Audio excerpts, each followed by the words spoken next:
Pai seja convosco, amém? Uau, que presença, hein? Jesus. Deus é maravilhoso. Eu louvo a Deus de verdade pelo privilégio de poder estar mais uma vez aqui junto com vocês. Eu estava em casa meditando nesse convite, nessa oportunidade de estar aqui. Eu fiquei, meu Deus, como de fato é uma verdade, alegria de poder estarmos juntos. Porque isso me remete a alguns pensamentos e me faz ser grato ao Senhor, porque se eu estou aqui hoje, na verdade, podendo ter o privilégio, a honra de ministrar a palavra do Senhor, é porque eu sou fruto dessa casa. E essa casa não nasceu literalmente aqui, né? Nasceu alguns quilômetros mais à frente aí, como alguns termos bíblicos, né? Num lugar mais longínquo. E lá, através da vida do pastor Silas, ele me fez um convite num lugar que eu estava um pouco mais longínquo ainda, me convidando para fazer parte dessa família que louva e adora o Senhor. Isso é honroso para mim. Eu acredito que para você também seja honroso fazer parte da família de Deus. Porque foi o sangue de Jesus Cristo vertido na cruz do Calvário, antes de você mesmo ainda ter a ideia de ser gente, de ser humano, de ser pessoa, de ter alegria, de ter problemas, de ter saúde ou pouca saúde, independente de você ter formado ou não a sua família, Ele já tinha te escolhido para fazer parte dessa família. Uau, isso é incrível! Estou feliz demais, aleluia! Eu quero te convidar a abrir a sua Bíblia no livro de Gênesis. Amém? Livro de Gênesis, capítulo 6.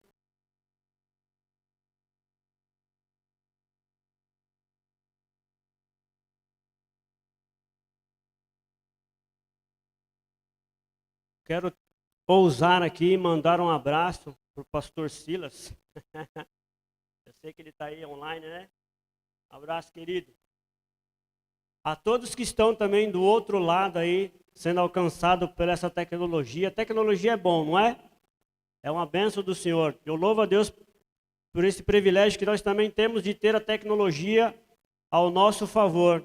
Hoje muitas pessoas são alcançadas através dessa sabedoria que Deus deu ao homem.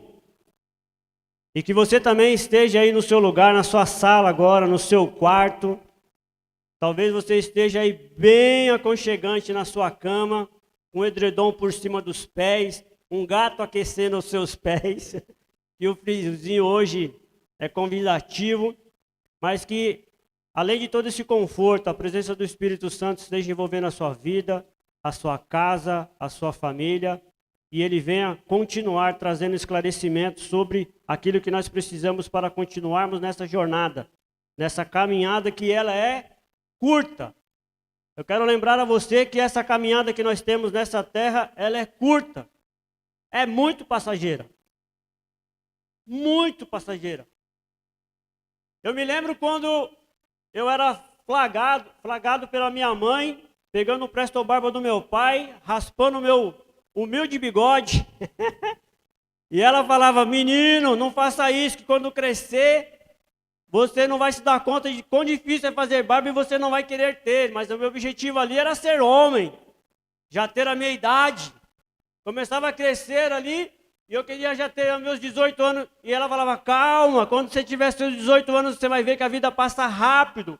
E eu não me dava conta disso, hoje já estou beirando meus 45. Vim falando com a minha filha no carro, que daqui a provavelmente 2 meses, não sei a conta exata, eu estarei completando os meus 45 anos.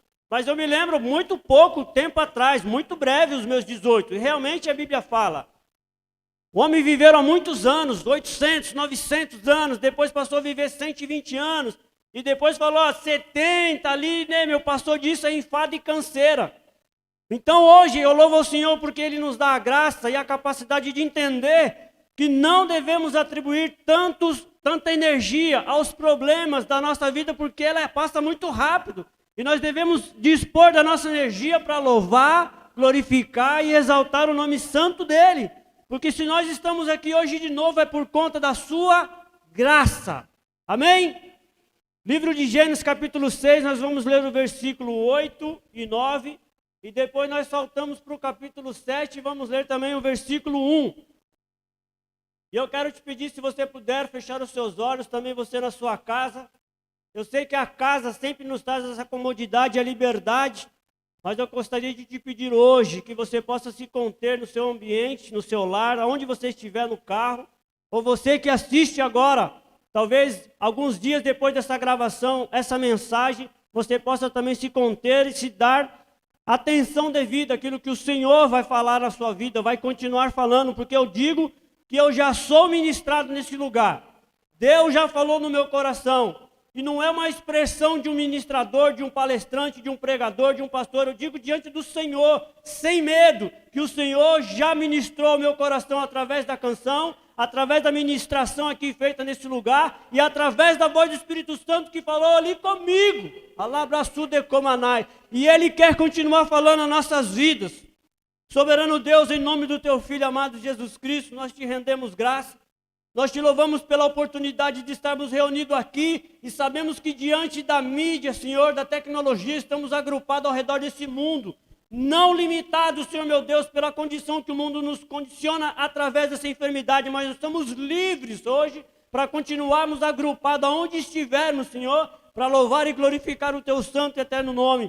E com isso te pedimos que o Senhor venha continuar a falar nos nossos corações, contenha as nossas emoções, os nossos pensamentos, nos dá essa graça, essa capacidade através do Teu Espírito Santo de ouvirmos a Tua voz, que excede todo o entendimento, que vai até divisão da nossa alma e do nosso espírito e nos faz entender aquilo que nem o homem é capaz de nos ensinar através do poder da ministração da Tua palavra na ação do Teu Espírito Santo. E se você puder dizer, diga amém. Você está dizendo assim, seja a Sua vontade, Senhor, na minha vida, na minha família e naqueles a quem ainda eu vou gerar. Aleluia! Deus é tão grande, é tão extraordinariamente grande, que o que Ele está fazendo hoje aqui vai refletir na vida dos seus ainda, dos seus filhos e dos seus netos, porque o poder da palavra se ecoa. Isso é de Deus, a ciência diz, a física diz que a nossa voz, a que foi cantada, que está sendo falada, que está sendo dita, ela não se extingue, ela não se perde, mas ela continua ecoando. Amém? Palavra do Senhor, versículos 8 e 9. Porventura Noé achou graça diante do Senhor, e eis a história de Noé. Noé era um homem justo, íntegro entre os seus contemporâneos. Noé andava com Deus. Capítulo 7, versículo 1 disse o Senhor a Noé, entra na arca, tu e toda a tua casa, porque reconheço que tu tens sido justo diante de mim, no meio desta geração. É interessante que quando nós olhamos para o nome de Noé, um nome que tem uma tradução de descanso, de repouso, e se nós voltarmos alguns versículos atrás, no capítulo 5, Lameque, o seu pai, no versículo 28, 29 e 30, ele está dizendo ali, olha, Noé é nascido e o nome dele será posto sobre a vida dele, porque ele trará repouso para nossas vidas, porque o nosso trabalho tem sido muito árduo. Então ele vai nos consolar do nosso trabalho e das fadigas de nossas mãos nessa terra que o Senhor amaldiçoou. Se nós voltarmos um pouquinho mais atrás também no capítulo 3 de Gênesis, quando Adão erra ali junto com Eva, cometendo aquele pecado, Deus diz para ele, olha, agora sobre o suor do seu rosto você vai trabalhar e vai arar a terra, então você vai se fatigar. Lameque está fazendo menção dessa história. Nós sabemos que nós estamos no começo de tudo aqui, a criação do homem, a formação do homem.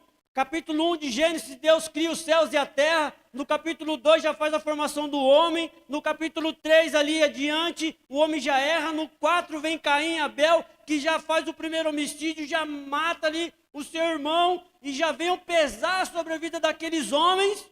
Homens esses que viveram 800 anos, 700 anos, 900 anos. Pensa no tanto de gente que já existia aqui logo no começo da humanidade. Muita gente.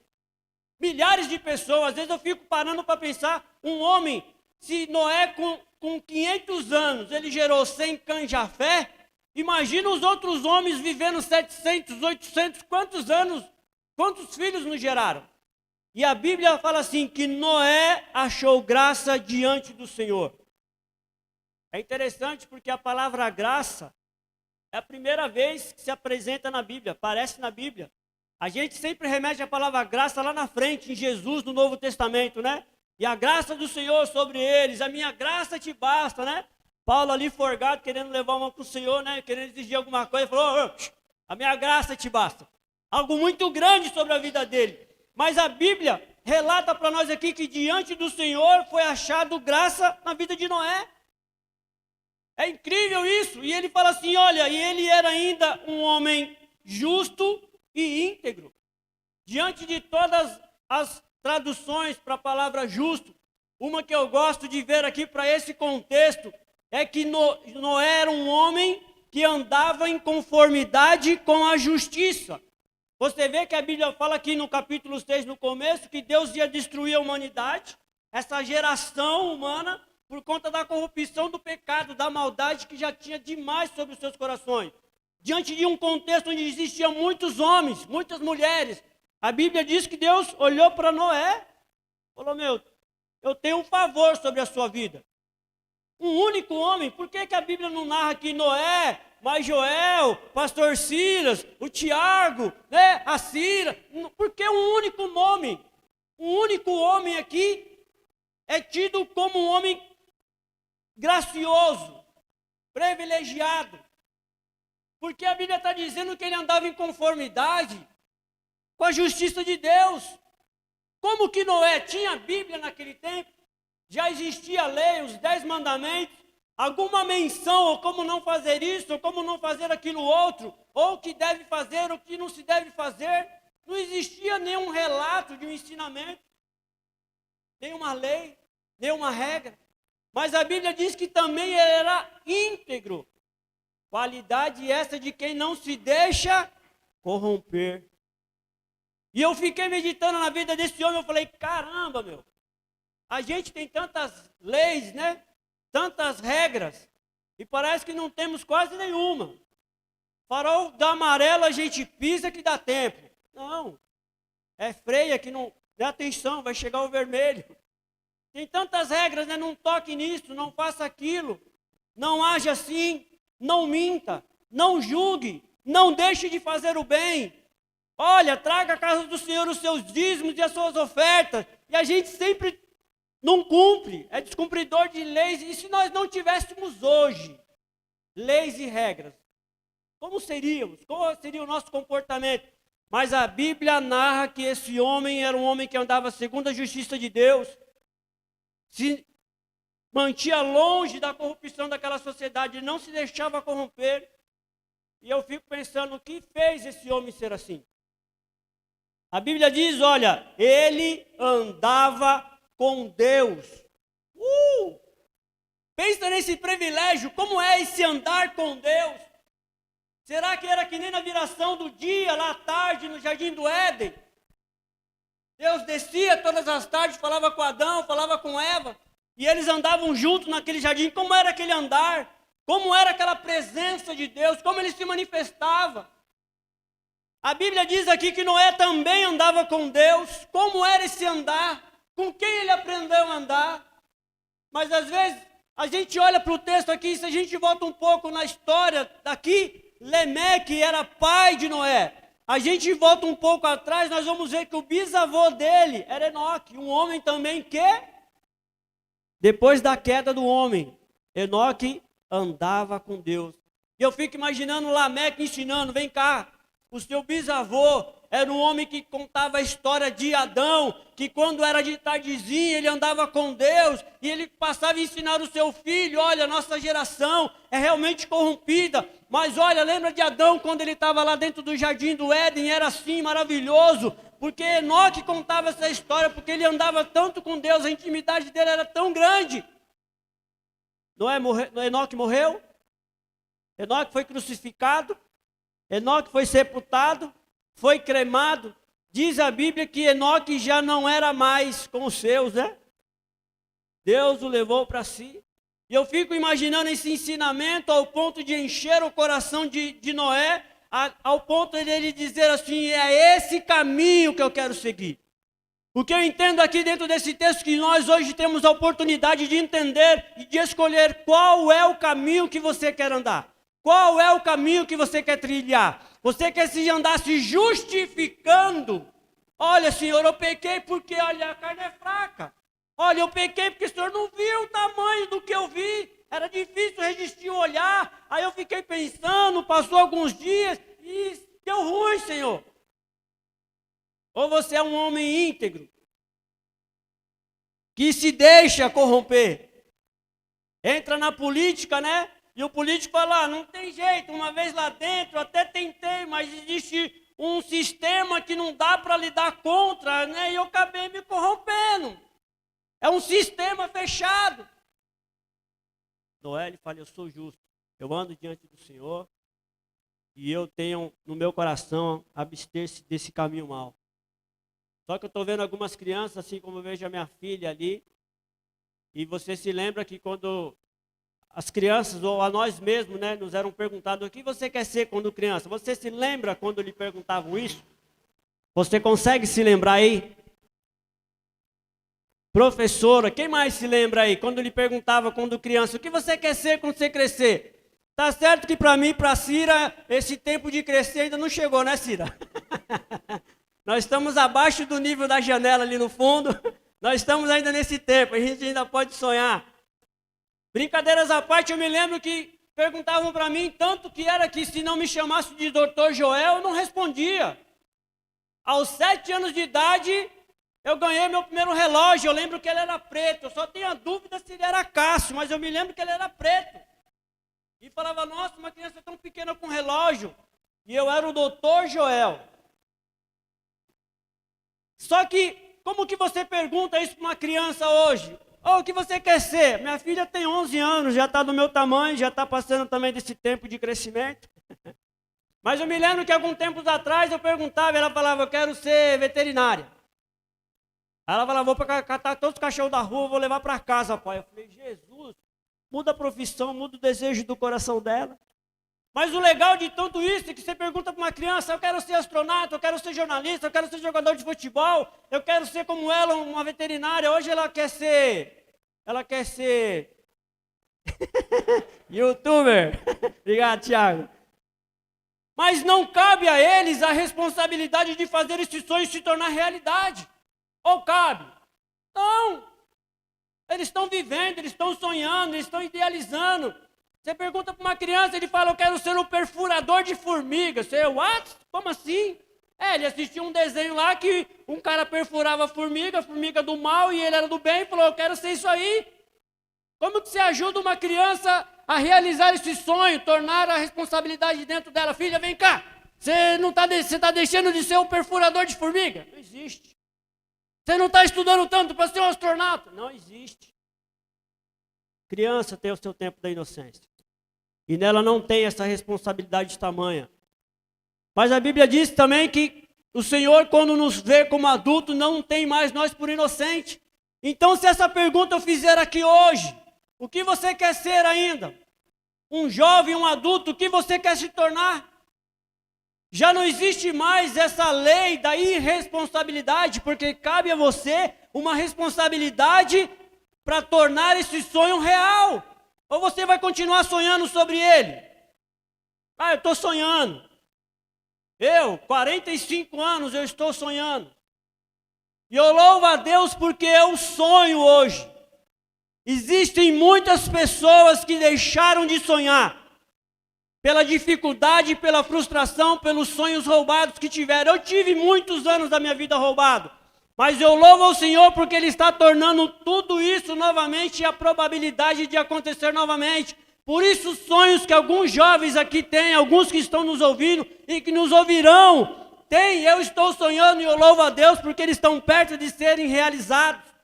Mas eu quero perguntar para você hoje, existe a possibilidade de você não ter responsabilidade sobre o seu sonho? Não tem. Porque se você não tiver responsabilidade sobre o seu sonho, não vai ter automaticamente, ou não vai haver automaticamente determinação. E sem determinação não vai haver realização.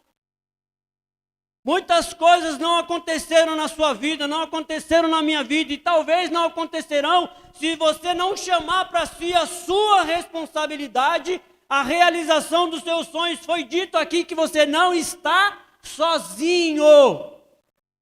Tudo aquilo que tem na sua vida, envolve a sua vida, você não está sozinho para isso acontecer. Mas você precisa trazer sobre a sua vida a responsabilidade.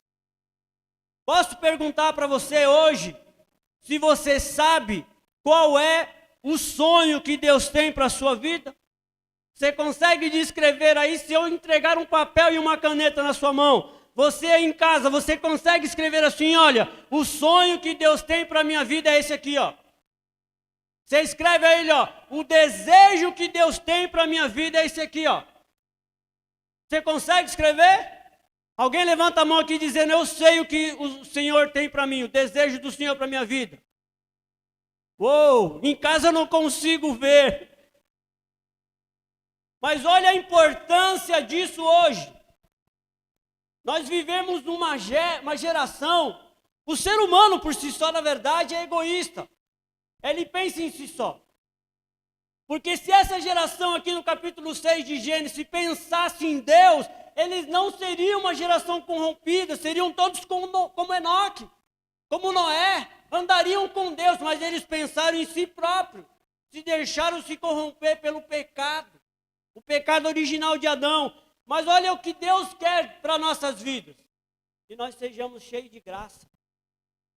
Homens, mulheres, jovens, crianças, cheios da sua graça. Existe algo interessante nisso. Por que eu preciso ser cheio da graça de Deus? Eu quero ser ousado, mas não me entenda mal. Você viveu hoje, se você não levantou a mão por vergonha, tudo bem. Mas se você não levantou a mão porque realmente você não sabe o desejo de Deus para a sua vida, é porque até hoje nós vivemos de forma egoísta. Eu estudei porque eu quis, eu fiz tal faculdade porque eu quis, eu escolhi aquele curso porque eu quis, eu estou fazendo isso porque eu quis, eu casei porque eu quis, eu tive filhos porque eu quis, eu comprei aquela casa porque eu quis, ou eu vou viajar por lá porque eu quero, ou eu vou comprar porque eu quero. O que o Senhor tem para a sua vida? Se você não viveu até hoje para essa vontade estabelecida do Senhor, porque existe muitas coisas aí dentro de nós que precisam ser mudadas, destravadas, e nós vamos entender isso hoje. O que a graça faz através da nossa vida? É interessante porque eu estava pensando esses dias atrás, no final do ano passado, talvez, nós estávamos na igreja, lá eu estava servindo e veio uma mulher até nós, ali onde nós estávamos reunidos, eu e uma outra pessoa, e ela veio chorando aos prantos. Ela desceu de um curso, e esse curso tinha um custo para fazer, ela já tinha tentado 3 vezes, ela fazia o curso e tinha que pagar uma taxa para efetivar esse curso, para concretizar aquele curso. E ela chorando mais uma vez, ela falou, de novo eu não tenho valor para concluir esse curso. Era um curso teológico, dentro da casa do Senhor, fazia parte até de um processo de membresia da igreja. E ela em pranto, chorando, ela, tipo, vou embora de novo, e não vou fazer esse curso 3 vezes. E eu me lembro que naquela hora o Senhor falou no meu coração assim, diz para ela que ela vai fazer o curso. Eu falei, eu sabia que tinha um valor, e não era pequeno. E na mesma hora, quando eu fui falar para ela, o Senhor falou, e você que vai financiar isso aí. Eu falei, Senhor, temos em 2 aqui, uma coisa o Senhor fala para mim, a outra o Senhor fala para ele, porque é só para mim. E foi incrível que naquele dia a gente trouxe essa verdade para ela, falou para ela o coração de Deus, ela saiu dali regozijada. E a gente só pediu o número da conta e a gente fez aquilo que o Senhor tinha colocado no meu coração. Mas eu entendo que ninguém faz isso por si só. É movido pela graça do Senhor. Muitas coisas a gente tem deixado de fazer, a gente olha muitas outras pessoas fazendo, a gente fala, queria ser como ele, queria poder fazer isso, eu queria ser assim, eu queria ser mais assado. Mas vê que a falta da graça do Senhor sobre a nossa vida nos paralisa, nos impede. Dias atrás agora, alguns meses atrás, eu estava na minha casa de noite, estudando o meu curso, fazendo algumas provas ali, e o Senhor colocou no meu coração assim, liga para tal pessoa, manda mensagem para ele, pede o número da conta, porque eu quero abençoar ele. Eu falei, Senhor, isso é contigo, filho. O que eu tenho a ver nesse negócio? É o Senhor que quer abençoar, bota o dinheiro na conta dele, não precisa de mim. E foi gostoso, porque a experiência que nós tivemos ali, nós fizemos isso no outro dia pela manhã, ele viu a mensagem, ele retorna aquela mensagem, ele narra, ele dá um feedback, ele fala, Joel, eu trabalho, mas tem 3 meses, eu acho que 2 a 3 meses ele não recebia salário. Eu sabia disso. E ele falou, eu estava vivendo, já não tinha mais recursos financeiros, minha economia tinha zerado. E ele conta ali, em pranto, em alegria, dizendo obrigado e tal, não sei o quê. Eu falei, não tem nada a ver comigo, filho. Nem dinheiro para te dar eu tinha. Eu estava orando alguns minutos atrás para o Senhor abrir as portas do céu e me abençoar. E ele vem e me coloca nessa condição de te dar. Mas como ele é dono do ouro da prata, isso é com ele. Se você tem que louvar, se você tem que glorificar, se você tem que exaltar, isso tudo com ele. Mas o que eu entendo que move um homem a fazer isso? A graça do Senhor. Não tem nada a ver comigo, não tem nada a ver com o que eu sou, com o que eu tenho. A graça de Deus nas nossas vidas nos tornam pessoas diferenciadas. Como você pode estar numa condição de estar pedindo a Deus provisão e Ele usa a sua vida para prover a vida de outras pessoas? Como Ele faz isso? Sendo uma pessoa diferenciada. A graça do Senhor faz você ser pessoa determinada. Diante de um contexto desse de pandemia, você não parou. Eu não te conheço, mas eu sei que você não parou. Eu sei que você não desistiu. Eu sei que você não abriu mão, ainda com lutas, com pesar, com assolação que a sociedade vem impondo sobre a nossa vida. Você está aqui hoje porque você não parou. A graça do Senhor te trouxe aqui hoje nessa vida, porque Ele tem um projeto para a sua vida e as condições aí fora não determinou o tempo de parar. É o Senhor que está chamando você à frente. Venha mais um pouco. É a graça do Senhor. Quantos você pode olhar para o lado e dizer assim, olha, ele parou, ele desistiu, ele abriu mão, ele entregou, ele fechou. E você pode olhar e dizer assim, ele não tem a graça do Senhor. O que significa a palavra graça? Favor. A Bíblia fala que o Senhor achou graça a Noé e fala que ele era um homem justo e um homem íntegro. Então, por isso Deus achou graça na vida de Noé? Foi por isso? Noé é um homem justo, íntegro, tudo certo. É óbvio que Deus ia olhar assim e falar, caramba, você é o cara, eu vou atribuir o meu favor a você. Aí talvez você está pensando aí, caramba, se Noé era justo, íntegro. O Senhor achou graça? Eu não sou justo, eu não sou íntegro. Eu sou igual o Joel, lascou. Quando Deus vai achar graça de mim? Deu ruim. Lutei até hoje, estou aqui e caramba, meu.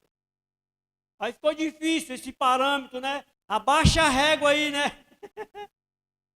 Mas eu quero dizer para você aqui, ó, que a graça do Senhor, favor não merecido, a graça que olhou para Noé e achou sobre a vida de Noé segundo Deus, não faz a graça do Senhor ser barata, muito pelo contrário.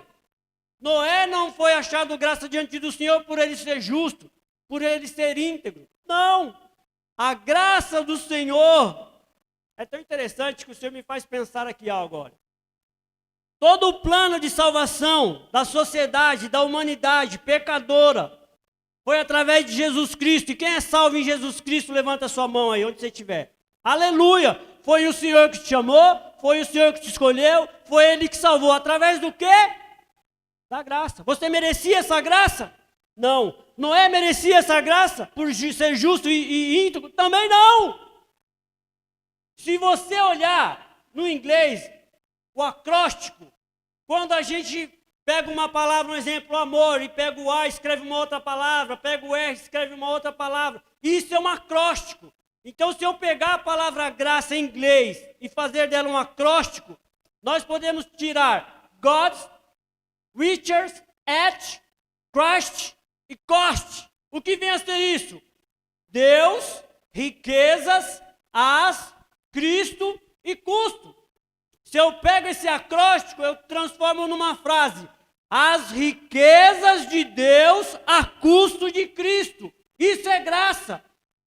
Tudo que Deus tem, tudo que é Jesus, Ele ofereceu às nossas vidas através de Cristo. Não é através do seu favor, não é através da sua inteligência, não é através do tanto que você ora, não é através do tanto que você jejua, não é as madrugadas que você entrou afora. A graça do Senhor vem sobre a sua vida através de Cristo Jesus, e isso não é mérito do Novo Testamento que nós vivemos hoje aqui, é mérito do plano de Deus para a eternidade. Deus sempre teve um único plano: salvar a humanidade através da sua graça, e essa graça se chama Jesus Cristo. Uou! É esse Deus que nós estamos aqui servindo hoje. E Deus chama um homem para construir uma arca, fazer algo que ele nunca fez na vida. E eu acredito que Deus tem te chamado para fazer algo que você nunca fez na sua vida.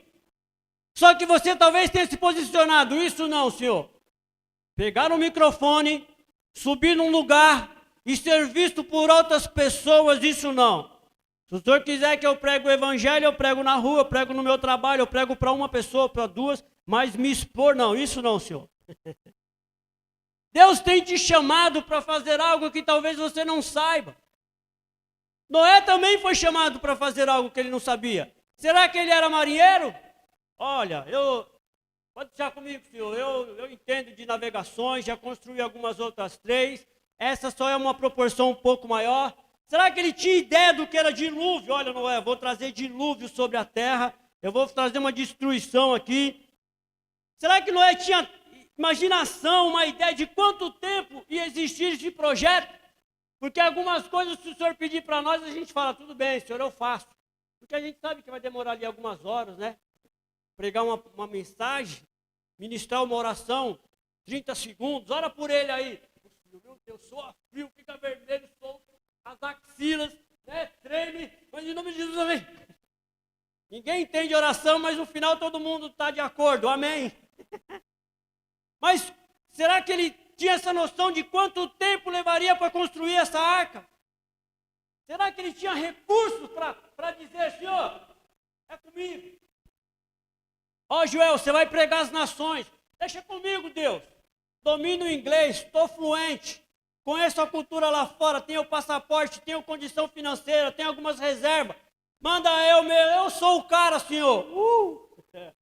Meu Deus. Será que Noé, ele tinha uma motosserra? Será que ele tinha uma maquita ali, um machado, um formão? Será que ele tinha uma furadeira? Aquela furadeira que a Jéssica de vez em quando me liga: tio, empresta aquela furadeira, mas eu quero a amarela, aquela melhor. Quer melhor ainda, não quer aquela outra não. É verdade. Só que a vantagem de emprestar a furadeira para a Jéssica é que ela traz sempre uma broca nova. Noé não tinha esses recursos lá. É claro que ele não tinha. Mas o que Noé fez? Jesus amado. A Bíblia diz que Noé e a sua família construíram a arca. Eu quero pensar aqui com vocês sobre alguns estudantes do mestrado de Física e Astronomia de uma faculdade lá na Inglaterra. Eles calcularam as dimensões assim, mais perto da exatidão do que era a arca. E eu quero te dar alguns números. Uou! Um côvado. A gente ouve muita Bíblia falando tantos côvados.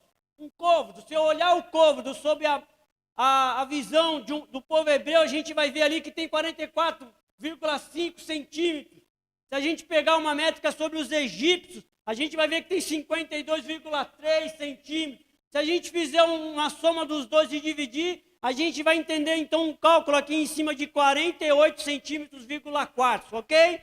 Então a Bíblia diz assim, olha, 144 metros de comprimento. Você consegue imaginar alguma construção com 144 metros de comprimento? Canoa, a gente olha um banco desse e fala, canoa, eu já vi, eu já naveguei em algum barco maior, me fugiu aqui o nome aqui agora, que eu até falar lá no Nordeste, me fugiu o nome dela, mas eu naveguei alguns barcos, de 3 metros, 5 metros, mas não é balsa, é lá no Porto Seguro, é tipo, é uma jangada lá grandona. No decorrer a gente lembra. Mas o que importa é 144 metros de comprimento. Eu vou colocar aqui para você, então, um parâmetro para a gente entender o tamanho dessa construção que um homem, guiado com seus filhos, a sua esposa e as suas noras, construíram, sem nenhum recurso, sem nenhuma ferramenta, sem nenhum machado, uma furadeira, um guindaste, cálculos físicos, matemáticos, toda a tecnologia, não. Eu vou colocar o Titanic. 144 metros da arca, se você colocar do lado, você vai ver o Titanic. Você tem agora uma imagem aí na sua memória, ok? 269 metros era o Titanic. Você fala, caramba, meu, a diferença é de quase 126 metros. Titanic, em 1909, Arca de Noé, há quantos mil anos atrás? Então, caramba, meu. Aí a Bíblia fala assim, 14 metros de altura tinha a arca. 53 do Titanic. Então eu coloco a arca aqui, eu olho que tem mais uns pavimentos acima. Poucos metros acima. Aí fala que tinha 24 metros de largura a arca contra 28 de Titanic. Diminuiu a diferença aí. Se a gente somar os dois, a metragem ao quadrado, o todo, a gente vai ver que a diferença era só de 168 metros. Olha o tamanho da obra que Noé, junto da sua família, construíram. Um peso vazio da arca era 1.200.000 quilos. Vazia. Uma capacidade para 70.000 animais. Olha o tamanho. E eu fico, meu Deus, uau, o Senhor chamou Noé e a sua família para construir a arca. É grande ou não é? E você acha que Deus te chamou para construir algo pequeno? Quando a gente começar a olhar para a graça do Senhor dentro de nós, sobre as nossas vidas, a gente vai começar a entender que o que Deus te chamou para fazer é muito maior do que você está imaginando hoje. É por isso que muitas vezes a gente fala assim, não, eu não vou fazer, isso é muito para mim. Viajar os 4 cantos da terra, isso é só uma frase que falam para todo mundo dentro da igreja. Você vai pregar o evangelho para os 4 cantos da terra. Olha, você vai escrever livro, é só para dar um ânimo, para te colocar num outro patamar. Olha, Deus vai fazer isso e isso com você. Você vai pôr a mão sobre os enfermos, eles serão curados, mortos ressuscitarão. Aí você olha e fala, não vi nenhum morto ressuscitar, não consigo orar pela minha dor de cabeça. Deus te chamou para fazer muitas coisas, e essas são coisas grandes. Deus não sabe fazer nada pequeno. Curar uma dor de cabeça, ressuscitar um morto, é grandeza do Senhor. Não é pequeno curar uma dor de cabeça, e nem por sua vez é grande ressuscitar um morto, porque tudo isso provém da graça do Senhor, e não é virtude seu, não é mérito seu, mas é o Espírito Santo dentro da sua vida que te impulsiona a fazer coisas grandes, e não o fazemos porque nós limitamos a nossa consciência, nós limitamos ao nosso intelecto, nós limitamos tudo isso, a nossa capacidade e a nossa coragem, uma vez que o Deus quer fazer através da sua vida é muito maior, porque tudo isso é proveniente da graça dele e não das suas condições. Por isso que hoje a gente precisa virar uma chave e entender aqui o que Deus quer fazer em nós e através de nós. Não tem nada a ver conosco, mas é com a graça dele, através do nome dele, porque essa é a vontade dele. É o projeto que ele estabeleceu para cada um de nós. Ei, meu Deus, só que aqui tem um problema na questão do tempo. Se a gente vê a criação, a construção do Titanic, levou 2 anos. 1909 a 1911, 2 anos e pouquinho ali. Se a gente olha para a construção da arca, aproximadamente 100 anos, 98 anos. 98 anos construindo algo. E eu fico imaginando aqui, 5 anos de construção. Passa o pessoal ali, olha para Noé e sem possibilidade de dar certo. Você já viu que quem anda ao nosso derredor Não é a galerinha do, e aí, mano, vai dar certo. Ó, vai ser curado sim. Ó, vai nascer sim. Ó, você vai comprar sim. Ó, você vai viajar sim. Não, vai dar tudo certo sim. Ao contrário, né? O que a gente ouve? É mesmo? Deus falou isso para você? Ah, é, né? Que seja no nome do Senhor, então, né? Ele falou.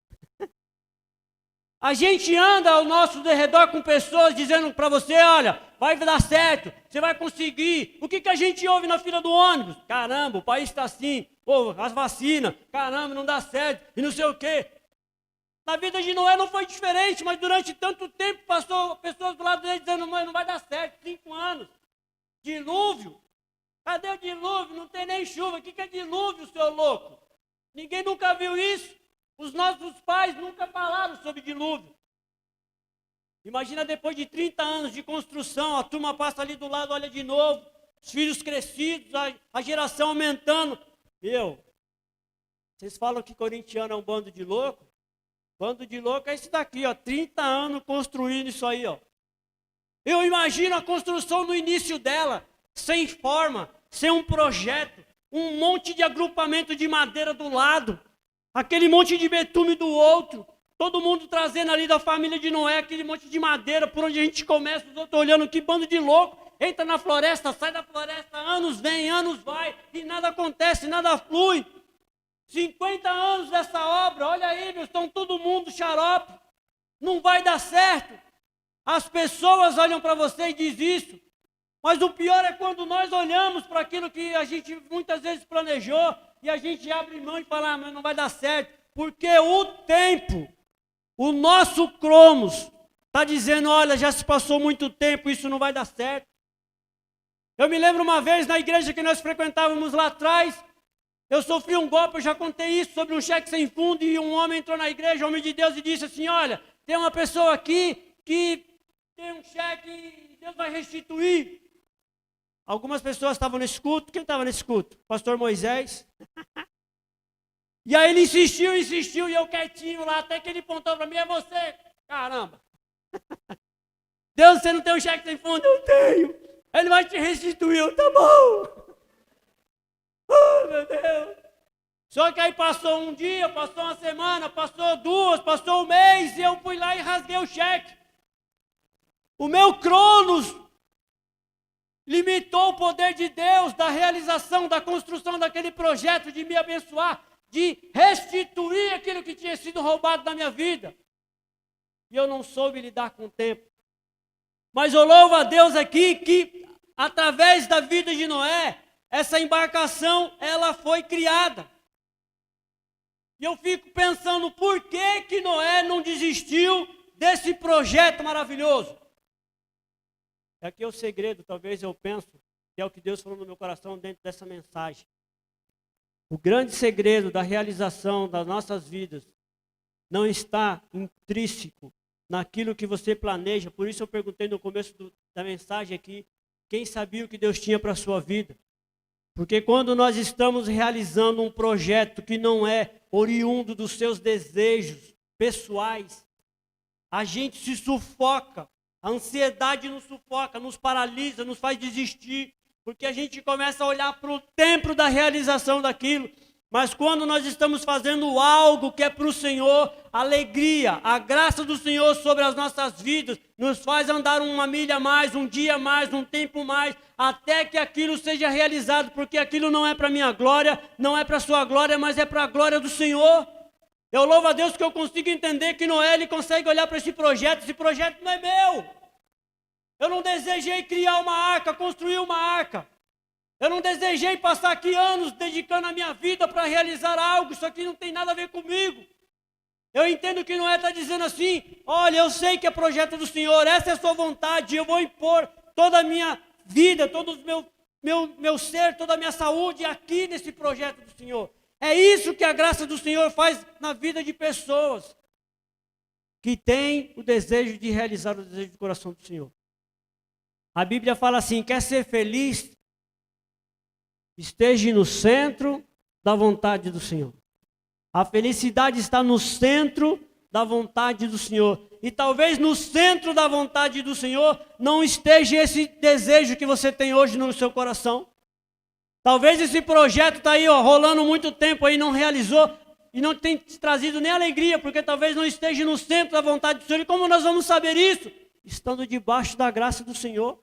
Ele vai revelar essas coisas para nós. Eu fico imaginando dentro desse contexto de construção, esse ambiente de graça, de alegria. Eu imagino ali Noé cansado e levanta 100 cães de fé, dizendo assim, ó pai, fica aí. Pode deixar que a gente vai continuar construindo o segundo pavimento. Já foi construído o primeiro pavimento, agora a gente constrói o segundo. Eu imagino aqueles irmãos ali construindo o segundo pavimento daquela obra enquanto Noé descansa. E lá na frente, passa-se um tempo, eu fico imaginando as mulheres dizendo para os homens, olha, fica aí descansando aí um pouquinho, vem cá almoçar e deixa que a gente continua passando o betume. A Bíblia não narra em nenhum momento a desistência, porque quando o Senhor coloca um projeto dentro do nosso coração e ele é movido e gerado pela graça, não há desistência, a gente vai continuando dia após dia, até que aquilo se realize, porque é a vontade do Senhor através das nossas vidas. A graça do Senhor nos ajuda a superar limites. Imagina que não entrou nenhuma ferpa na mão de ninguém ali. Quem já teve uma ferpa debaixo da unha? Meu Deus. Eu lembro alguns dias atrás que entrou uma ferpa, mas foi de arame. De uma palha de aço que eu uso para lavar algumas peças lá no meu trabalho, mas tão pequenininha, mas doía. E eu peguei ali uma pizza para minha irmã, mó cena. Parecia que tinha um prego no meu dedo. Eu tentando tirar uma dor, meu Deus do céu. Eu falei, agora não vou conseguir trabalhar. Ficou roxo aqui. Quando eu tirei, eu vi a marquinha. Eu falei, meu Deus, olha o tamanho daquilo. O tamanho daquilo, ó. Debaixo da unha não devia ter 2 milímetros. Você não é o tamanho, você nem falar em milésimos de centímetro. Com nada. Será que ninguém caiu de um pavimento, machucou um braço?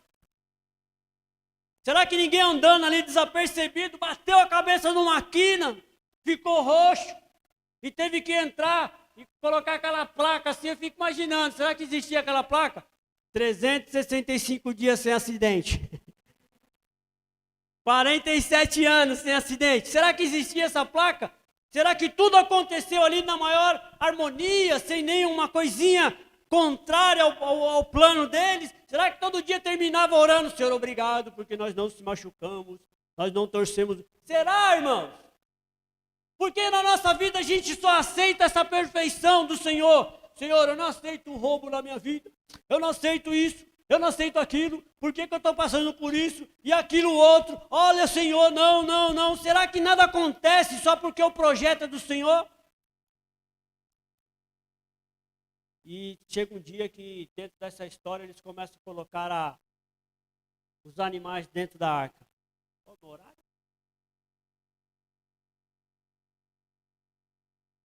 21h30? Chega o dia de eles colocarem aqueles animais para dentro da arca. E é uma das imagens que eu vi muitas pinturas por aí, né? Os animais empareadinhos ali, tudo bonitinho. Só que eu tinha um conflito, porque eu olhava para isso e falava, não, esses animais não entraram assim certinho. Foi um pega para capar, mano. Noé junto com seus filhos ali, laçando a onça. Pensa. Vem, você tem que entrar teimosa. Pensa a rebeldia do animal. Eu ficava pensando nessa luta travada. Porque realmente tudo é difícil, não é? Vai comprar uma casa, parece que é fácil pagar a casa aqui. Eu sei que tem pessoas aqui ainda pagando. É fácil pagar? Gostoso, né? Ai, que maravilha, mais um pagamento. É fácil pagar o financiamento do carro?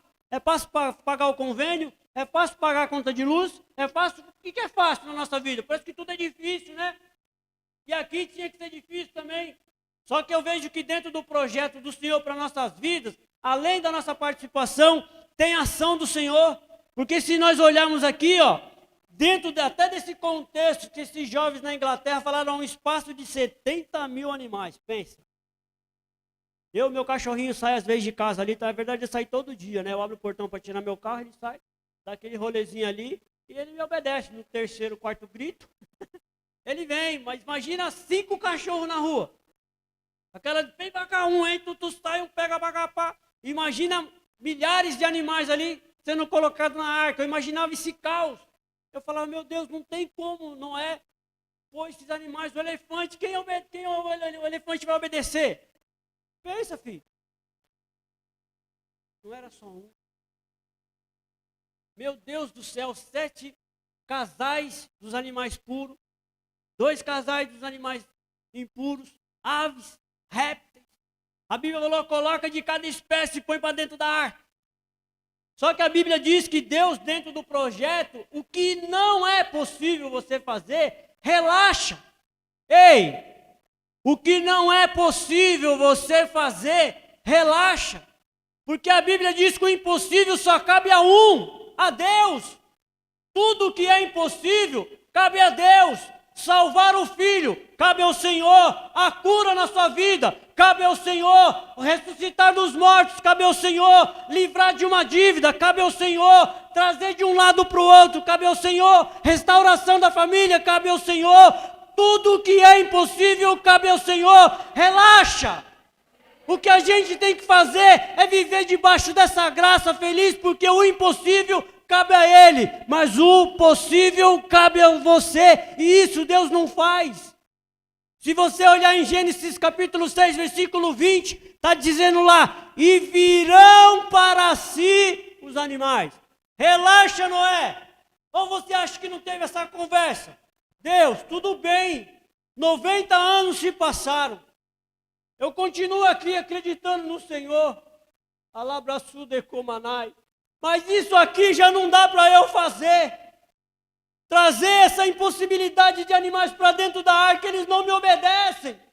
Talvez lá no Jardim do Éden seria diferente, que o Senhor deu autoridade a Adão, mas aqui não, eles não me ouvem. Eu não consigo fazer isso.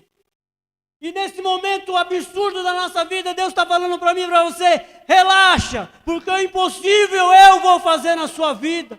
Eu vou fazer na sua família, eu vou fazer na sua casa, eu vou mudar a história, porque o impossível cabe a mim. E Deus dá uma ordem, começa os animais a entrarem. Eu acho que é por isso que a única imagem que eu vejo por aí em quadros pintados é os animais agrupados entrando. E eu fico olhando e falo, meu Deus, como é incrível o jeito que Deus faz. Mas os animais entraram na arca. E é o momento que talvez a gente passa na vida, e alguns flashbacks, a gente olha para aquilo que nós estamos vivendo, e a gente fala assim, nossa, agora sim, né? Ufa, agora eu posso relaxar, porque isso aqui aconteceu, aquilo ali mudou, isso aqui Deus me ouviu, isso aqui já aconteceu. Só que a Bíblia diz que eles entram na arca e fecham a porta. Agora, ufa, é sossego. Mas será que aconteceu isso dentro da arca? Pensa comigo. No capítulo 6 também, Deus fala assim para Noé, olha, pega os alimentos para você e para todos eles quem? Família, todos os animais. Um pássaro não come carne, come? É outra coisa. E o leão, o que o leão vai comer? Existem pessoas que até defendem a ideia que os animais naquela época eram vegetarianos. Por isso houve esse período de harmonia, né, dentro da barca, mas dentro da arca. Mas eu vejo aqui que Deus fala isso para ele. Quanto de alimentos eles colocaram naquela arca? Em qual compartimento ficou? Talvez no último. Embaixo os animais, né, impuros, no meio aqui os animais puros, e lá em cima ficou os homens com os alimentos, as aves. Eu não sei como se deu essa repartição. Mas a Bíblia diz que os alimentos eram para alimentar os animais. Eles estavam todos soltos dentro da arca. Eu fico imaginando os repartimentos, né? Aqui ficou os elefantes, com a jaulinha, com a gradinha. E durante um tempo, se nós olharmos para dentro da história, dessa cronologia, eles ficaram quantos dias dentro da arca? Uma semana? 150? Quem dá mais? 280 dias? 40 dias? 12 dias? Números proféticos? Manter limpo aquele lugar. Porque meu cachorro faz um negocinho desse tamanho, eu pego ali com um saquinho, né? Que já vende até pronto o saquinho hoje, né? Pega e joga ali. E o do elefante? Fazer isso uma vez, tudo bem. Eu me lembro de um testemunho de um pastor que nos Estados Unidos, que eles têm uma atividade em família, um guarda o lixo, outro limpa o curral, o outro faz isso, outro faz aquilo, um lava a louça. E no dia da filha lavar a louça, era um pega para capar com a mãe, porque ela nunca obedecia a mãe. Fica a dica aí, Dauder. O dia de lavar a louça é seu. E o pai, muito inteligente naquele dia, falou assim: mulher, comigo, eu lavo a louça. Não, mas a louça é o dia dela, tal. E naquele dia lá, o pai lavou a louça. A filha chegou, meu pai lavou a louça. Só que naquele dia, de domingo, era o dia do pai limpar o estábulo lá atrás, no fundo da casa, né? Visualiza aquelas imagens de casa americana que lá atrás tem um curral, tem guarda-lixo, porco. Hoje, para que você tenha o cuidado de fazer tudo quanto nela está escrito. Então, farás prosperar o teu caminho e serás bem-sucedido. E farás. Deus está falando aqui, eu vou fazer você ser corajoso. Fica tranquilo. Eu vou fazer você ser bem-sucedido. Olha, eu farei você prosperar. O que Deus está dizendo aqui? Ele deu um projeto. Olha, você precisa ser forte. Para mim ser forte, eu preciso malhar muito. Pequenininho, tem muito músculo para aquecer, então eu preciso malhar. Vou trazer na linguagem de hoje, Joel, vai malhar. Vai malhar. Vai adquirir força aí. Você levanta 40 quilos hoje, você tem que levantar 80. Então vai malhar. Eu tenho que dispor de tempo. Eu tenho que dispor de recursos financeiros. Eu tenho que dispor de coragem para ir para a academia às 6 horas da manhã, porque depois eu trabalho. Eu tenho que organizar o meu horário. Eu tenho que fazer algumas coisas. Eu tenho que meditar na palavra de dia e de noite. Eu tenho que trazer ela no meu coração. Eu tenho que fazer isso, eu tenho que fazer aquilo. E aí eu vou fazer prosperar o meu caminho. Mas sabe o que a gente fala? Dá só, vou te dar uma dica, um atalho. Dá só o dízimo e oferta. Já era. Deus repreende o devorador, prende o gafanhoto que vem da esquerda, da direita, de cima e de baixo. Dá tudo certo. É isso que a Bíblia está dizendo? A Bíblia traz uma relação de comportamento, de atitude que nós devemos dar. Deus fazer nós prosperarmos o nosso caminho, a gente precisa amar a palavra do Senhor, meditar nela. Mas como que eu medito numa palavra que eu nem li ainda? Eu não vou pedir para você levantar a mão, você em casa se manifestar. Mas a palavra do Senhor está nas nossas mãos aqui. Quem tem mais de um ano de convertido aqui na igreja? Uou! Quem tem menos de 5 anos convertido aqui? Aqui não tem ninguém, não sei em casa. Mas se eu colocar uma leitura anual, uma vez por ano, abaixo de 5 anos, você já teria que ter lido a Bíblia 5 vezes. Mas vou dizer que o tempo é corrido, temos filhos, um monte de coisa. Você leu a Bíblia uma vez? Não li. Se você não leu a Bíblia em toda essa sua caminhada, como você medita nela?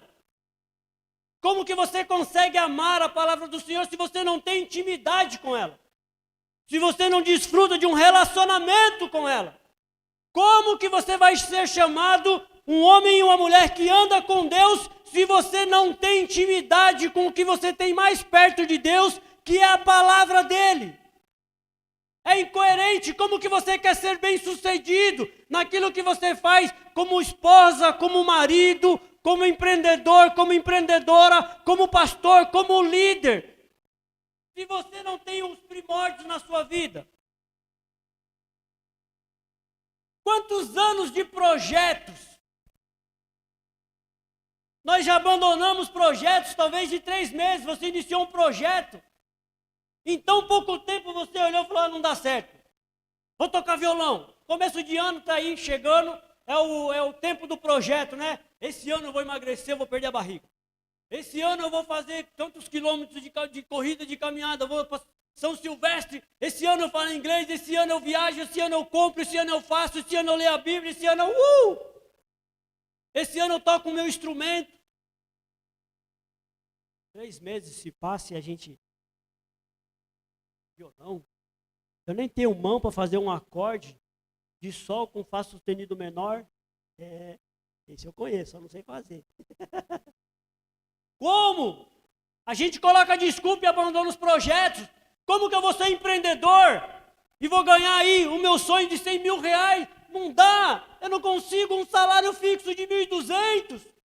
A gente abre o projeto, abre mão dos projetos. Por que tantos projetos que a gente começa e para, começa e para, e começa e para? Qual é a razão de tudo isso? Eu fico imaginando aqui os projetos que são deixados de lado na nossa vida. As razões para isso. Ah, você não sabe, é porque não valia a pena empreender muito tempo nisso. Afinal de contas, aprender piano, 5 anos para ser um bom pianista. Demanda tempo. Falar inglês? Não, filho, falar inglês não dá para fazer 2 anos de escolinha aqui no Brasil. Você precisa de um intercâmbio para pegar fluência. Uma coisa é eu ler, outra coisa é entender os caras falar. Não dá não, meu. Vai precisar de 15 mil para ir para lá ficar uns dias. Não dá, meu. Deixa para lá, isso custa muito dinheiro. Não é muito difícil, você não sabe, esse projeto é muito difícil. Quando eu comecei, deixa eu te contar um segredo aqui, é difícil, não deu para mim. Eu não tenho mais idade para isso. Demora muito. Quando a gente começa a atribuir os projetos na nossa vida de forma egoísta, eles nunca realmente vão sair do papel. Mas quando você entender que esses projetos que estão gerando dentro da sua vida, Filipenses 3, 12, 13, tanto querer como efetuar provém do Senhor. Tem muitas coisas que realmente não vão acontecer na sua vida porque é gerado de um egoísmo só. Quando você deixa as coisas de Deus para viver os seus próprios projetos, as suas próprias realizações, a probabilidade de fato é de não dar certo. Mas quando você para a sua vida e você entende e fala assim, para que você foi criado? Para que Jesus morreu na cruz do Calvário? Só para você ser livre de uma morte? Da morte do pecado? De ser submetido ao pagamento do pecado que a Bíblia diz que o salário do pecado é morte? Só para você não morrer? Só para você morar no céu? Jesus te criou para que você seja louvor, honra e glória da sua criação. Deus te criou para você louvar e glorificar o nome santo dele. Tudo que é proveniente de você tem que louvar o Senhor, tem que engrandecer o Senhor. E isso só vai se dar na minha vida e na sua vida com a abundância da graça dele. Foi dito aqui que você não está sozinho. Quantos cultos a gente, e campanha, a gente fala assim, nossa, eu vou recomeçar isso, eu vou recomeçar aquilo. Você precisa entrar na arca. Fora da arca a gente não vai conseguir realizar aquilo que Deus tem para a nossa vida. Deus, ele te dá um projeto, entenda isso. A realização é sua. Alguns anos atrás eu já disse isso, o pastor Silas olhou para mim e falou, abre firma. Um projeto de Deus, hoje eu entendo que é um projeto de Deus.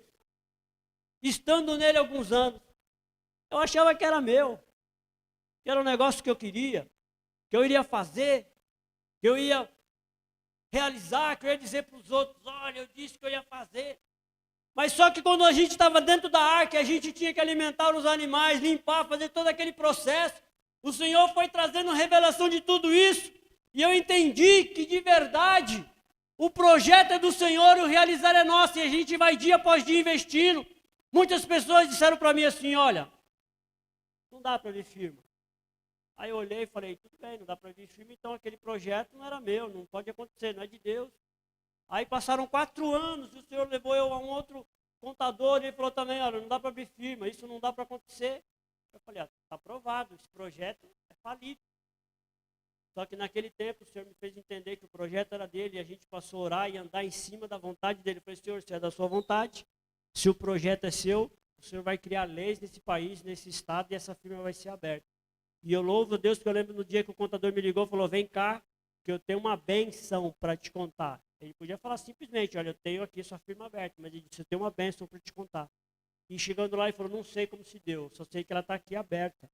Os projetos de Deus para a minha vida e para a sua vida são grandes, são maravilhosos, mas você precisa assumir a responsabilidade dele. Eu lembro que eu cresci cantando, talvez meu irmão mais velho está aqui, vai se lembrar do cantor Moisés Falcão, cantava o hino, Deus resolve os seus problemas, Deus resolve os seus problemas, na terra, no céu ou no ar, problemas para Deus, Deus resolve os seus, Deus resolve. A canção continua dizendo que Deus resolve todos os seus problemas. Deus tem poder para resolver todos os seus problemas. Mas tem problemas que está aqui, ó. E o Senhor colocou aqui para você resolver. E sabe por que ele está se demorando tanto tempo? Porque você continua falando, Senhor, está aqui, ó. A gente é ensinado a colocar os problemas diante de Deus. O impossível a gente coloca diante do Senhor. O possível a gente assume a responsabilidade e vai fazendo.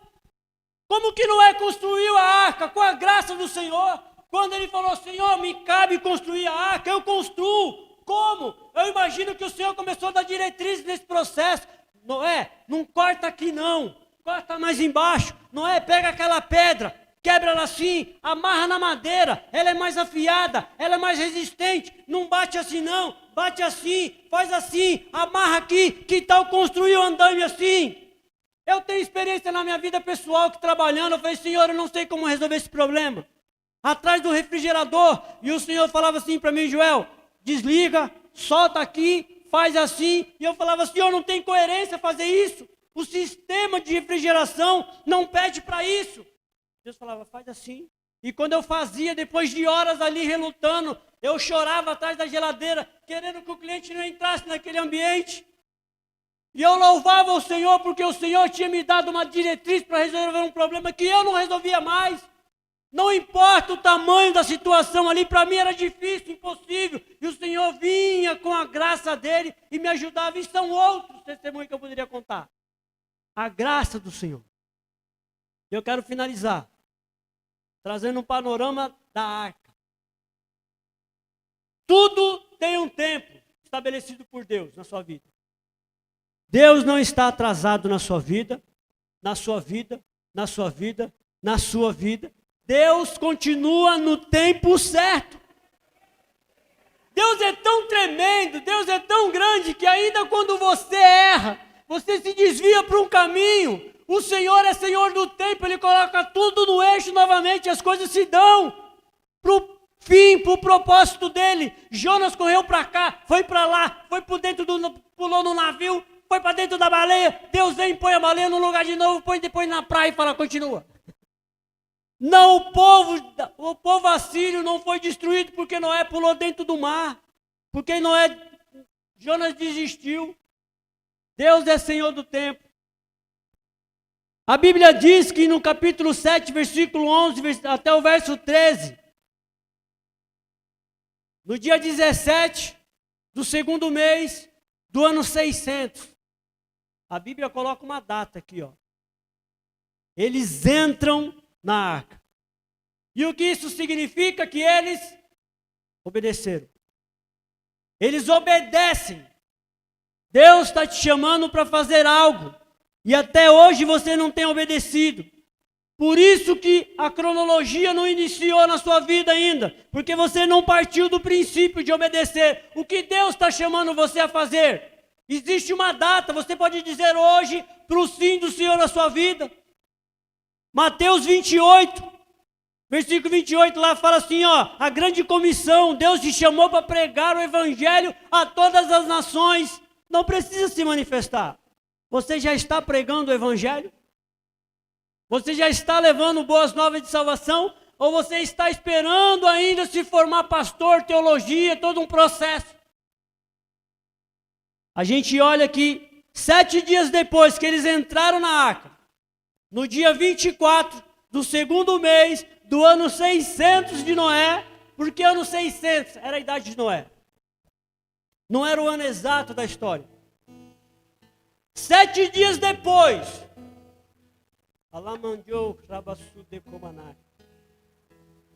Deus dizia lá atrás, há 100 anos atrás, Moisés, Noé, vai chover e vai vir um dilúvio.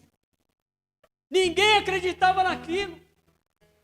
Eu até imagino a dificuldade de Noé de conviver com aquilo novo na sua cabeça dia após dia. Como se fosse para você, olha, eu vou te curar. Olha, eu vou gerar dentro do seu ventre um filho. Olha, eu vou te dar essa casa. Olha, eu vou salvar a sua família. Olha, ninguém vai se perder. Olha, eu vou restaurar. Olha, eu vou trazer de volta. Eu vou te honrar de novo. 7 dias depois, a terra é inundada. No dia 27 do terceiro mês do ano 600 de Noé, 40 dias de dilúvio. Noé olha e fala, uau, o negócio é verdade, choveu mesmo, está chovendo mesmo. 5 meses. A Bíblia fala de 150 dias. Eles dentro da arca. Tudo inundado. Olha para um lado, tudo que Noé sabia ver. Montanhas, árvores, pessoas. Tudo novo. Deus quer te ensinar a ver de uma ótica nova. A nossa crença é muito limitada, ela é muito pequena. Deus quer te fazer olhar de um horizonte novo. Noé nunca imaginou um dia olhar para uma janela e só ver águas ao seu redor. De passar dias, semanas, meses, olhando de uma maneira nova. Às vezes Deus falou para você, você vai ser próximo, e você olha a sua condição financeira hoje e fala, meu Deus, como próximo? Só se eu ganhar na Mega Sena, uma outra crença que você já tem aí, ó. Bom, se eu ganhar na Mega Sena, eu realmente posso morar em Alphaville. Se eu ganhar, né, aquela premiação daquele título de capitalização, eu posso realmente fazer. Se um empresário vier e ligar para mim e colocar um dinheiro na minha conta, eu posso. A gente tem uma crença limitada. A gente limita o poder de Deus em cima da nossa ótica, em cima da nossa crença, uma vez que o nosso Deus é soberano para fazer de uma maneira que não subiu a sua mente ainda.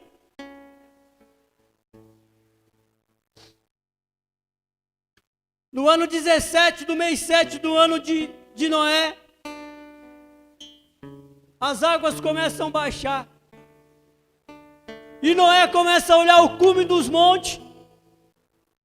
Tudo novo vai acontecer novamente. 40 dias depois, no dia 11 do mês 11 do ano 600, Noé solta uma pomba, depois ele solta um corvo. 7 dias depois, no dia 25, mês 11 do ano 600 de Noé, Rabassude Komanai. Você entende que você tem que fazer algo? Em todo momento você tem que fazer algo. A Bíblia diz que no dia 1, dia 1 do mês 1 do ano 601, quanto tempo eles passaram dentro da arca? Qual é a sua disponibilidade de crer e esperar no Senhor? Naquilo que Ele prometeu para a sua vida. Noé sabia que ia durar 7 dias, 40 dias, que ia ficar ali 5 meses olhando sem chuva, já o céu aberto. Sabia que ia ficar 1 ano dentro daquela arca. No ano 27, no dia 27 do 2º mês do ano 601 de Noé, a terra totalmente seca.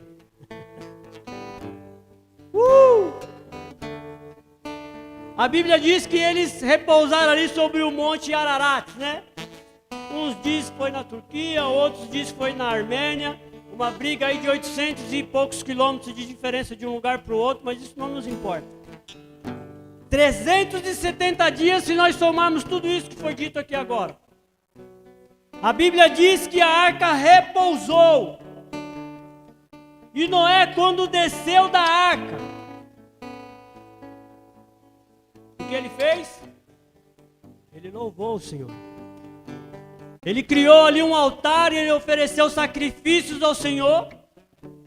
Noé podia ter descido da arca dizendo, né? Caramba, meu, não aguentava mais, Senhor. Que prova, hein? Que sufoco. Não foi fácil cuidar de todos esses animais, não deixar nenhum deles morrer, manter esse ambiente limpo. Detalhe, quanto alimento Noé pegou? Foi suficiente para 1 ano?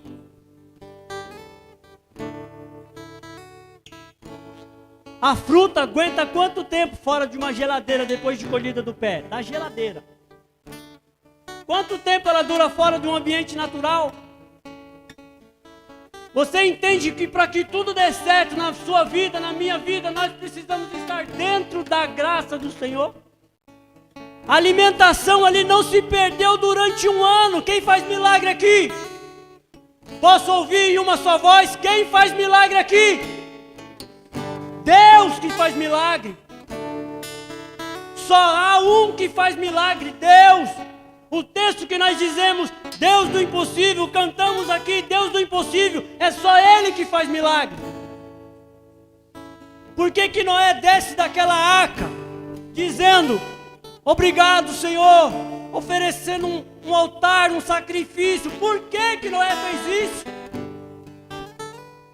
Quando nós entendemos que o projeto que Deus tem em nós, e através de nós, é para glorificar o nome dEle. O tempo dessa espera não vai te machucar. O tempo dessa espera não vai te ferir. O tempo dessa espera não vai diminuir a sua fé. Pelo contrário, ela vai aumentar na sua vida. A cada dia que passar, você vai crer naquilo que Deus tem falado para você na madrugada. Porque Ele vai fazer acontecer na sua vida. O tempo não mais vai ser um inimigo na sua vida. Ele vai ser um aliado a partir de hoje. Porque quanto mais tempo passar, quanto mais aparentemente demorar, mais na presença do Senhor você vai estar. Aqueles homens que não acreditaram não existiu mais. Todos foram banidos. Noé desce com a sua família. E eu quero te convidar a ficar em pé em nome de Jesus.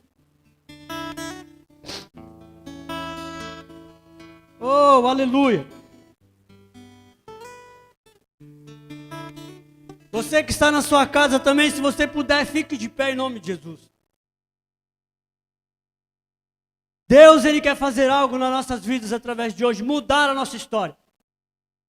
Mudar a nossa mentalidade. E você vai entender a partir de hoje que tudo é acessível a você. Você tem acesso a tudo isso aí que está no seu coração. Deus pode curar, Deus pode salvar, Deus pode transformar, Deus pode te ensinar, Deus pode te fazer alcançar aquela sua primeira graduação que até hoje não chegou, o tempo passou, isso tudo pode acontecer na sua vida. Quando Jesus Cristo morre na cruz do Calvário, eles abrem uma janela de oportunidade para nós. Eles dão acesso para nós, sabe o quê? A graça do Senhor. A graça que sempre esteve diante da sociedade, da humanidade. Sempre esteve. Só que o Senhor usa a sua maneira para mostrar as coisas, suas figuras de linguagem para fazer todas as coisas. Sempre houve a graça. E se você não usufruir da graça, é a mesma coisa que você olhar para a cruz do Calvário e dizer assim: que sacrifício foi esse? Que quando você começar a usufruir a graça do Senhor, andar debaixo dessa graça, se envolver debaixo dessa graça, o inimigo não vai mais ter poder e eficácia com a sua voz dizendo no seu coração aí, ó, você não pode. Não adianta você ouvir essa mensagem porque você não pode, o tempo já passou. Mas a graça te abre uma janela de oportunidade dizendo tudo é possível, o impossível a Deus na sua vida, porque isso não demanda o tempo. O Senhor é Senhor do tempo. Tudo pode acontecer na sua vida. A graça do Senhor está aqui hoje. Não é porque você merece, não é porque nós merecemos, nós não merecemos. Não merecemos. É favor imerecido. Que a gente possa hoje acessar essa graça e começar a viver de forma diferente. Comece a se achar hoje milionário. Milionário. Não se contente em ser assalariado, não. O melhor dessa terra é para você. Você precisa virar essa chave. Você pode viver como milionário, uma milionária assim, para se engrandecer diante dos outros, para andar de carrão, para viajar por todo mundo. Para Deus ser glorificado na sua vida, você vai dizer: eu era assim e hoje eu sou assim. Eu morava ali, hoje eu moro aqui. Eu dava R$1 de oferta, hoje eu dou 100 mil reais de oferta. Hoje onde eu orava lutava pelos missionários. Hoje eu tenho uma empresa que mantém os missionários andando pelo mundo. Isso está acessível a você. A graça do Senhor te dá acesso a muito mais. Falar inglês, Deus pode te falar 3 idiomas. Hanabrasude Komanai. 3 idiomas, Deus te dá a capacidade de falar e aprender fluentemente. Além do tempo que a sociedade estipula, Ele tem essa graça sobre a sua vida. Rabadagasude Komanai.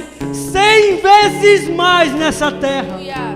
100 vezes mais nessa terra. Não só um filho, mas um casal deles. Rabasude Komanai. Saúde e vida para ver a sua segunda geração. Anabrasude Komanai. Senhor, nós te louvamos por essa oportunidade. Te rendemos graça porque nós entendemos hoje, Senhor, que nós precisamos estar debaixo da tua vontade, caminhando dentro daquilo que o Senhor tem para nossas vidas, dispondo a fazer aquilo que o Senhor tem para nossas vidas. Então eu quero te pedir hoje, Senhor meu Deus, em nome de Jesus Cristo, a tua graça, para buscarmos, Senhor meu Deus, essa intimidade contigo, para termos força, Senhor meu Deus, ânimo, amor à tua palavra, para lermos a tua palavra, para meditarmos na tua palavra, para entrarmos na madrugada, Senhor meu Deus, contigo, buscando a tua face, termos, Senhor meu Deus, todos os dias um devocional na tua presença, que nada mais nos importa hoje, Senhor, a vivermos, a andarmos diante da tua presença, porque entendemos que é neste lugar, aleluia, que nós seremos um instrumento de louvor e glória para o teu nome, e assim, Senhor meu Deus, realizaremos o teu projeto em nós, para louvor e honra e glória do teu santo nome. Aleluia, aleluia. Eu queria te convidar onde você estiver hoje, a louvar o Senhor com as suas palmas, a Ele, Alabrasude Komanai, a Ele, porque todas as coisas é dele, para Ele e por Ele, tudo